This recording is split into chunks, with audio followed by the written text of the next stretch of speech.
दोस्तों, ये कहानी जिन और इंसान के इश्क और मोहब्बत की एक खूबसूरत दास्तां है। ये कहानी लखनऊ के रहने वाले खुदा के नेक बंदे अरफात अली की है। वो अपने परिवार के साथ खुशहाल जिंदगी जी रहे थे। उनका निकाह उनकी खाला की बेटी आमरा के साथ होने वाला था। एक दिन वो किसी काम के सिलसिले में हैदराबाद गए, जहां पर उनकी जिंदगी में बहुत बड़ा बदलाव आने वाला था। दोपहर के वक्त अरफात अली सड़क के किनारे दोपहर की नमाज अदा करने लगते हैं। नमाज के बाद अरजात अली को महसूस होता है कि जैसे कोई उन पर नजर रख रहा हो। उन्होंने देखा कि सड़क पर कुछ दूरी पर एक नकाब पहने एक खूबसूरत लड़की उनकी ओर देख रही है। वो कुछ समझ पाते तभी वह लड़की भागकर उनकी ओर आती है और धक्का देकर उन्हें दूसरी तरफ ले जाकर ऊपर से गिर रहे पत्थर से बचा लेती है। वह लड़की बेहोश होकर अरकात मियां की बाहों में गिर जाती है। होश आने के बाद जब वह लड़की अपने नकाब को हटाती है तो अफरात उसकी खूबसूरती के कायल हो जाते हैं। अरफात मियां को वो लड़की अपना नाम फलक बताती है। इधर घर पर सभी लोग अरफात मियां का बेसब्री से इंतजार कर रहे थे, क्योंकि घर पर उनके निकाह की सारी तैयारियां हो चुकी थी।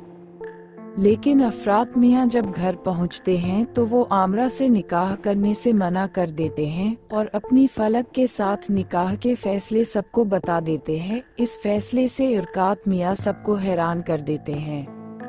जब आमरा इसका विरोध करती है और फलक की ओर बढ़ती है, फिर वह फलक की आंखों में देखकर तुरंत बेहोश हो जाती है। एक बार अफरात का भांजा जुबेर बहुत बीमार पड़ जाता है। सब घर के लोग घबराने लगते हैं। बाहर तेज बरसात हो रही थी, जिसकी वजह से कोई भी डॉक्टर घर नहीं आ रहा था। सब भांजे के लिए परेशान हो रहे थे। तभी फलक ने अभिमंत्रित किया हुआ पाक जल जुबैर के शरीर पर लगाया तो वह तुरंत ही ठीक हो जाता है, जिससे सब लोग हैरान रह जाते हैं। एक रात जुबैर रात के 12 बजे प्यास लगी और वो पानी पीने उठा तो उसने फलक को नमाज पढ़ते हुए देख लेता है। फलक भी उसको देख लेती है और फिर फलक कहती है कि वह रात को नमाज इसलिए पढ़ रही है क्योंकि वह दिन में नमाज पढ़ना भूल गई थी। सुबह जुबैर रात वाली बात जो उसने फलक को नमाज पढ़ते देख लिया था वो बात सभी को बताता है और सभी लोग उसे बच्चा समझकर बात को अनसुना कर देते हैं।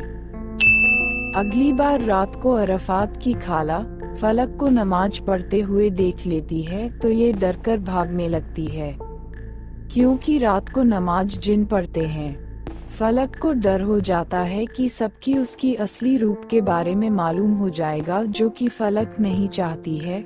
मजबूरी में फलक अरफात की खाला को सीढ़ियों से गिरा देती है और उन्हें अपने काबू में कर लेती है, जिससे उनकी हलक बेजान हो जाती है, जिससे उनकी बोलती बंद हो जाती और वह बोल नहीं पाती है। इधर आमरा गुस्से में अरफात को पाने के लिए काला जादू करवाने के लिए बाबा के पास जाती है, तो वहां उसे फलक की असलियत पता चल जाती है। बाबा ने बताया कि वो लड़की कोई आम लड़की नहीं, वो लड़की की शक्ल में जिन है। वो तुम्हारे अति के प्यार में पड़ चुकी है। अरफात को बचाना होगा इससे पहले कि वो जिन फलक अरफात को अपने दुनिया में लेकर चली जाए। आमरा सभी को ये बात बता देती है। जब सभी को पता चलता है कि फलक एक जिन है तो सभी उससे डरने लगते और उसके खिलाफ हो जाते हैं। फिर सब पीर बाबा के पास जाते हैं और अपनी सारी दास्तान बताते हैं और फिर पीर बाबा अपनी आंख बंद करके कुछ पढ़ने लगते हैं और थोड़ी देर बाद पीर बाबा ने बताया कि वो जिन तो है, लेकिन वो एक अच्छी जिन है, क्योंकि उसने आप लोगों को कभी नुकसान नहीं पहुंचाया। वो आप लोगों की मदद करती है। उसको इस दुनिया में एक नेक साथी की तलाश थी और उसको अरफात के रूप में मिला एक नेक इंसान मिला है।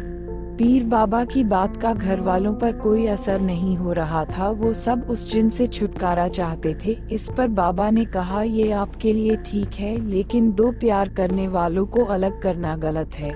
और फिर पीर बाबा उन लोगों के साथ फलक से मिलने घर की ओर चल देते हैं। जब वो घर पहुंचते हैं तो फलक अपने कमरे में आराम कर रही होती है और सभी अचानक फलक के कमरे में पहुंच जाते हैं। पीर बाबा फलक को घर से चले जाने को कहते हैं। इस पर फलक कहती है कि वो अरफात से बहुत पहले से मोहब्बत करती है, अब उसकी शादी होने वाली थी तो मुझे उसके सामने आना पड़ा। मैं अरफात को छोड़कर कहीं नहीं जाऊंगी, अरफात मेरी पहली मोहब्बत है। या आप मुझे यहाँ रहने देंगे या फिर मैं आपसे मुकाबला करूंगी। बाबा कहते हैं कि तुम एक जिन हो, इंसान की दुनिया तुम्हारे लिए अच्छी नहीं। आज तुम अरफात से शादी कर लोगी लेकिन अरफात 60 साल बाद मर जाएगा, जिससे तुमको तकलीफ होगी। तुम्हारे लिए 60 साल की जिंदगी 1 साल के बराबर भी नहीं, फिर तुम क्या करोगी। फलक पीर बाबा की बातों को अनसुना कर देती है, जिससे घर वाले घबराने लगते हैं और पीर बाबा पर दबाव डालते हैं कि फलक जिन को यहाँ से भेज दिया जाए। पीर बाबा मजबूरी में आकर अपने साथ एक और आलिम बाबा को बुलाते हैं और फलक को कैद करने के लिए कलमा पढ़ने लगते हैं। फलक 2 अलीमों की ताकत के बीच कमजोर पड़ रही थी। तभी अरफात वहां आ जाता है और सब कुछ रोक देता है, जिससे फलक के जान में जान आती है। सभी लोग उससे निजात पाना चाहते थे क्योंकि वह जिन थी, लेकिन फलक अति से सच्ची मोहब्बत करती थी, जिसको अरफात और पीर बाबा समझ चुके थे।